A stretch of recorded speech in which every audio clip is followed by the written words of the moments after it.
Il existe des signes clairs que l'univers prépare la prospérité pour toi et la plupart des gens les ignorent tout simplement. As-tu déjà ressenti un malaise que tu ne pouvais pas nommer? Une agitation intérieure, comme si quelque chose en toi savait déjà quelque chose que ton esprit n'avait pas encore traité? Cette sensation que beaucoup appellent anxiété sans raison peut être, en réalité, le premier signe que quelque chose de grand est sur le point de se mettre en mouvement dans ta vie. Sur le plan spirituel, cet état est décrit comme la période de gestation avant la manifestation. L'univers n'annonce pas ces transformations avec une clarté immédiate. Il agit d'abord sur ton champ énergétique, crée une sorte de turbulence intérieure qui te force à faire attention.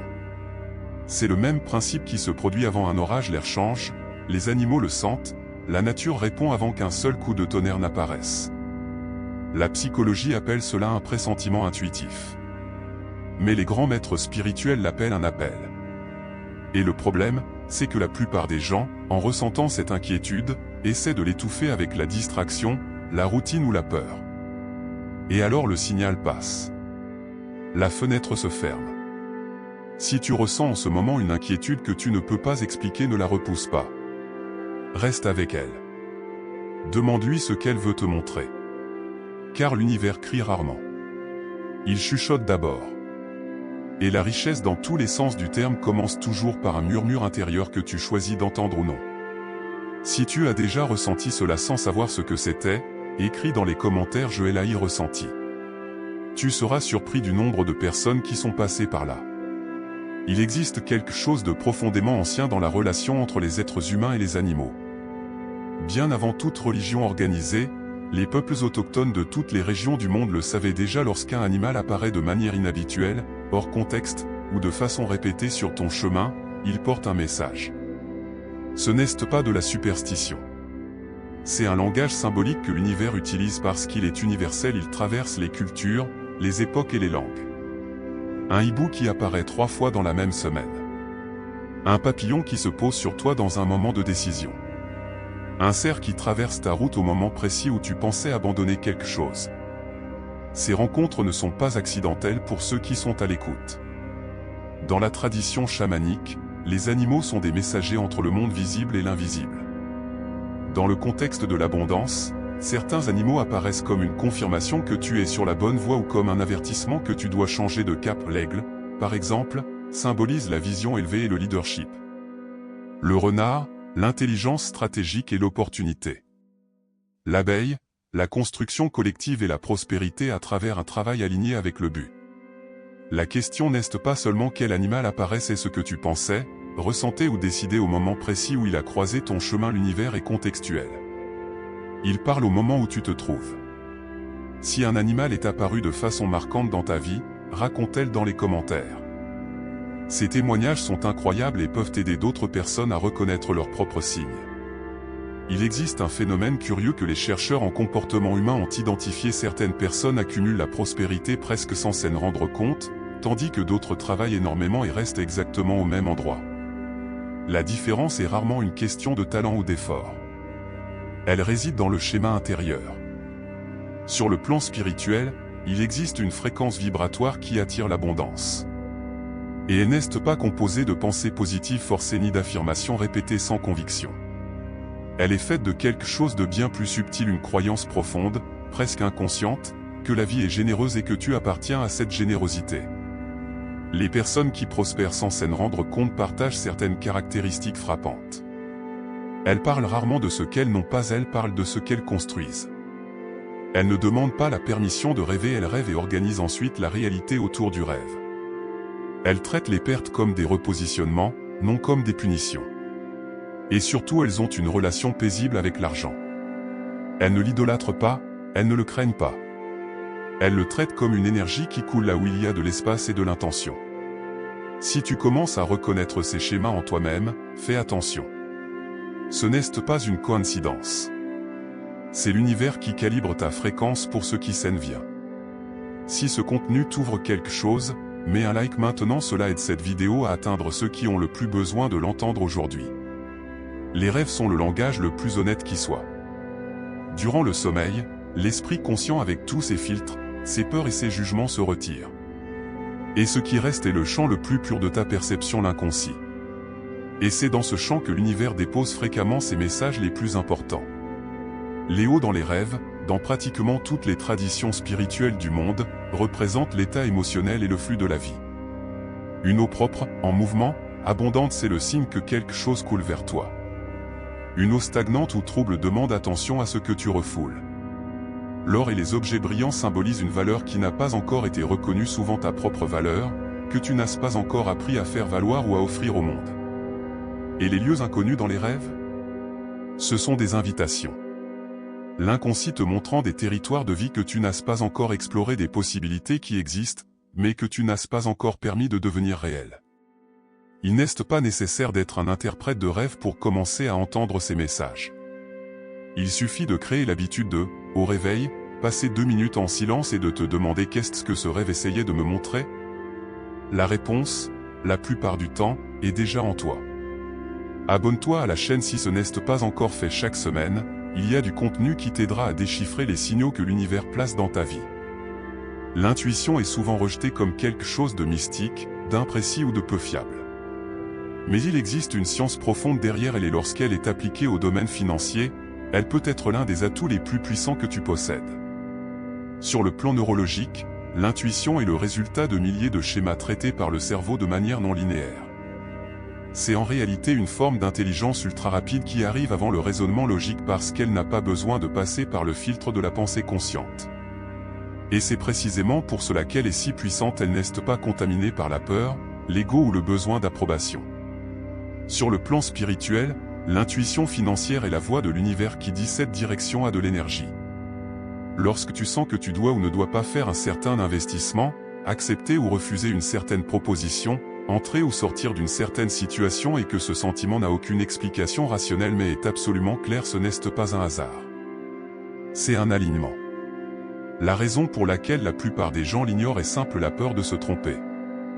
Et c'est ironique, car l'intuition se trompe rarement. Ce qui se trompe, c'est l'esprit qui essaie de remplacer l'intuition par une analyse excessive au mauvais moment. Si tu as déjà ignoré ton intuition et tu t'en es repenti, et je pense que presque tout le monde a une histoire comme ça, écrit dans les commentaires Joël a ignoré. Voyons combien nous sommes. Dans des cultures que la modernité s'obstine à appeler primitives mais qui possédaient en réalité une sagesse profonde sur la nature de la vie, certains animaux étaient considérés comme des messagers directs de la prospérité.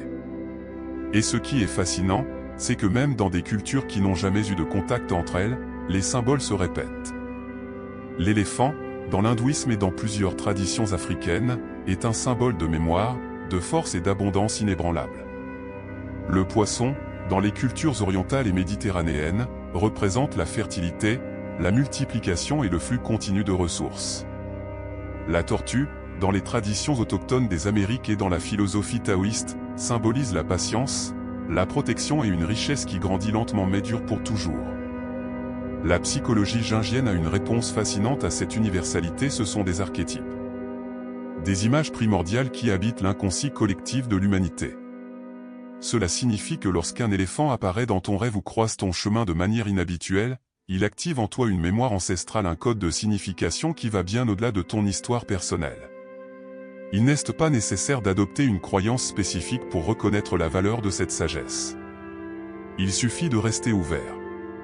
Car lorsque l'univers utilise le langage des symboles, il parle à une partie de toi qui est plus ancienne et plus sage que n'importe quelle pensée que tu auras aujourd'hui.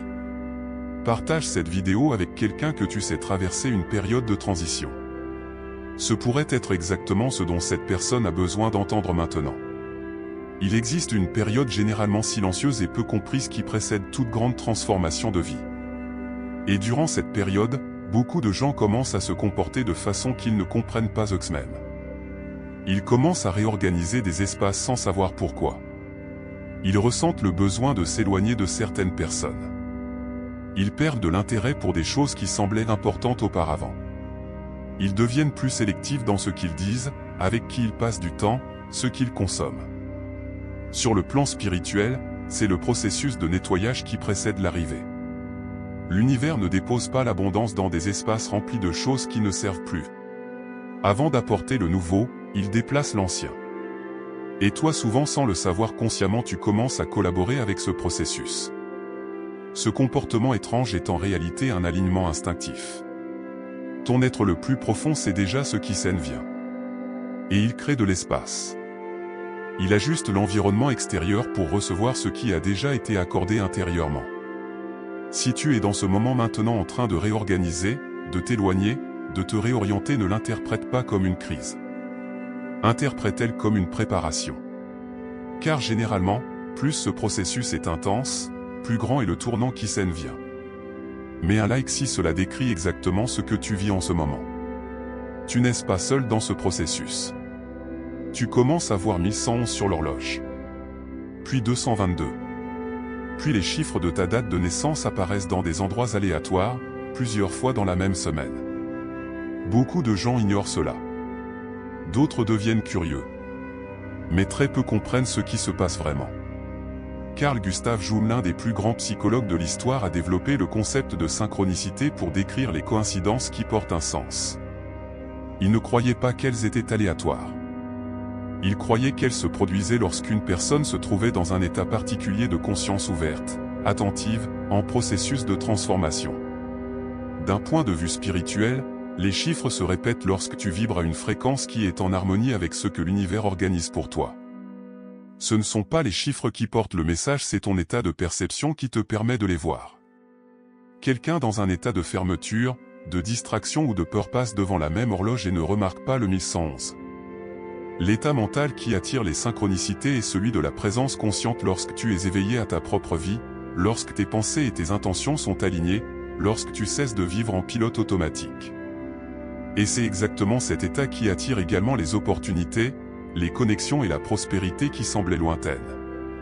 Si tu vois constamment des chiffres répétés, écris dans les commentaires quelle séquence apparaît le plus souvent pour toi. Ces témoignages sont toujours révélateurs. C'est l'un des signes les plus concrets et en même temps les plus inconfortables que quelque chose est en train de changer dans ta fréquence. Soudainement, certaines personnes agissent étrangement avec toi. Certaines s'éloignent sans explication. D'autres commencent à te traiter avec plus de respect, presque sans s'en rendre compte. Et tu n'as rien changé extérieurement. Tu n'as pas encore gagné plus d'argent, tu n'as pas changé de travail, tu n'as rien annoncé. Mais quelque chose a changé et tout le monde autour de toi le ressent.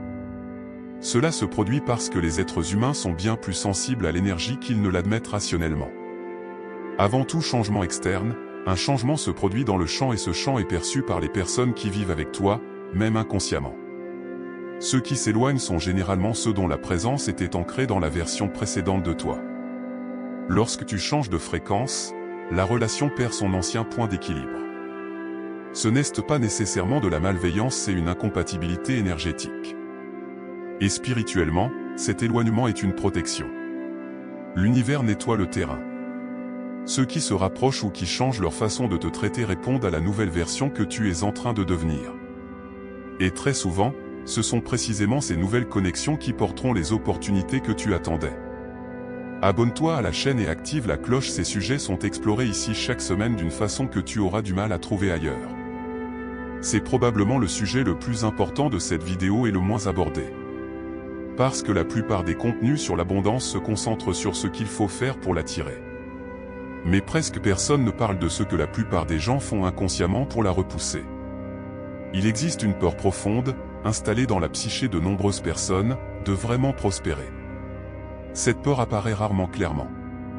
Elle se déguise en procrastination, en autosabotage, en ce n'est pas le bon moment, en je ne le méritais pas. Elle apparaît lorsqu'une vraie opportunité arrive et que tu trouves 1000 raisons de ne pas avancer. Lorsque l'argent commence à rentrer et que tu trouves inconsciemment des façons de tout dépenser avant de consolider.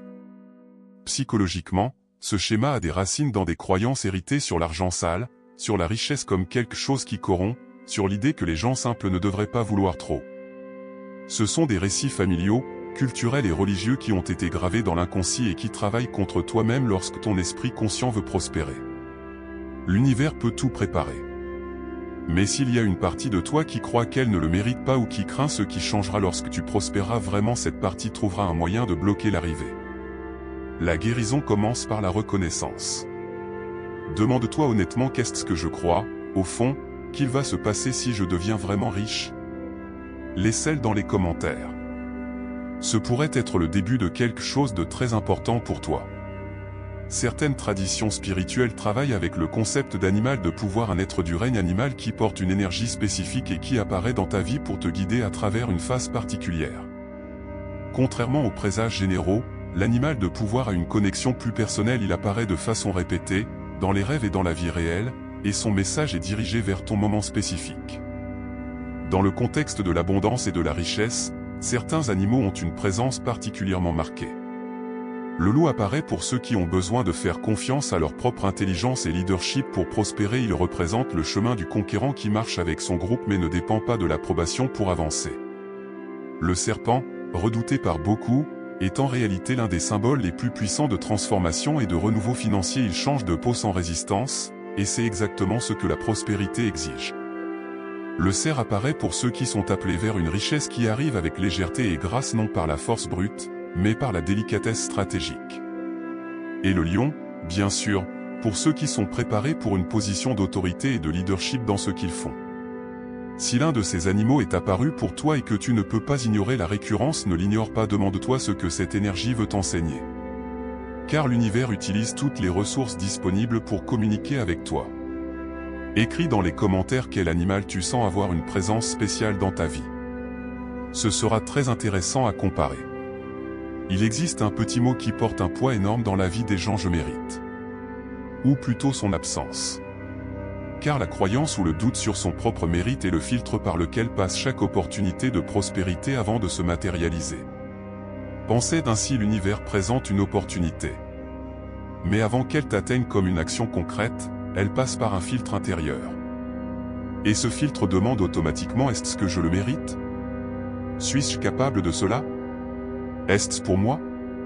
Si la réponse inconsciente et non l'opportunité est perçue comme trop risquée, comme quelque chose de trop grand, comme la chance d'une autre personne. Et elle passe.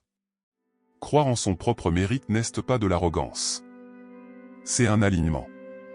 C'est la compréhension que la prospérité n'est pas un prix accordé uniquement à ceux qui ont le plus travaillé ou le plus souffert. C'est une énergie qui coule naturellement vers ceux qui sont ouverts à la recevoir et qui est bloquée par ceux qui croient inconsciemment qu'ils ne la méritent pas. Sur le plan spirituel, le mérite commence lorsque tu arrêtes de te comparer et que tu commences à te reconnaître. Lorsque tu cesses de t'excuser de vouloir une vie plus grande. Lorsque tu cesses de réduire tes rêves pour correspondre aux attentes de ceux qui t'entourent. L'univers ne connaît pas la rareté. C'est l'esprit humain qui la connaît. Et l'esprit humain commence à s'élargir lorsque tu décides consciemment que tu es digne de ce qui s'en vient. Si ce passage a touché quelque chose en toi, mets un like. Ce geste simple aide ce contenu à atteindre plus de personnes qui ont besoin d'entendre cela. Perdre un emploi. Voir une entreprise s'effondrer. Avoir un investissement échoué. La lecture immédiate que fait la plupart des gens est échec, punition, malchance. Mais il existe une lecture bien plus profonde et bien plus utile de ces moments de fermeture. L'univers détruit rarement sans but. Lorsqu'une porte financière se ferme avec force, surtout lorsque tu as tout fait correctement, lorsqu'il n'y avait aucun signe évident d'erreur, ce n'est généralement pas une punition. C'est une réorientation. C'est le champ qui réorganise ta trajectoire vers une version qui n'est pas encore visible pour toi, mais qui est déjà préparée. Le problème, c'est qu'au milieu de la douleur de la fermeture, il est presque impossible de voir l'ouverture. L'esprit entre en mode survie, analyse ce qui a mal tourné, tourne en rond dans la culpabilité ou la colère. Et dans cet état, tu perds accès précisément à l'intuition et à la perception qui t'aideraient à identifier vers où l'énergie est redirigée. Le signe que c'est une réorientation et non simplement la conséquence d'une erreur, c'est lorsque, après la fermeture, tu commences à ressentir un appel clair vers quelque chose de différent. Une direction que tu n'aurais jamais envisagée auparavant. Une compétence que tu as toujours eue mais que tu n'as jamais valorisée. Une conversation qui se produit par hasard et ouvre une toute nouvelle perspective. Lorsque l'univers ferme, il est toujours en train d'ouvrir. Le défi est d'avoir les yeux pour voir l'ouverture avant que la peur ne te ferme aussi. Si tu as vécu une fermeture qui s'est ensuite révélée être une réorientation, raconte-t-elle dans les commentaires. Ces témoignages sont puissants et aident énormément de gens qui vivent cela en ce moment. Il existe un moment presque toujours négligé, fréquemment mal interprété qui apparaît avant chaque grand tournant. C'est une période de silence intérieur. Une tranquillité étrange. Une sensation que rien ne se passe, que tu es bloqué, que tu as perdu ton élan ou ton sens de la direction.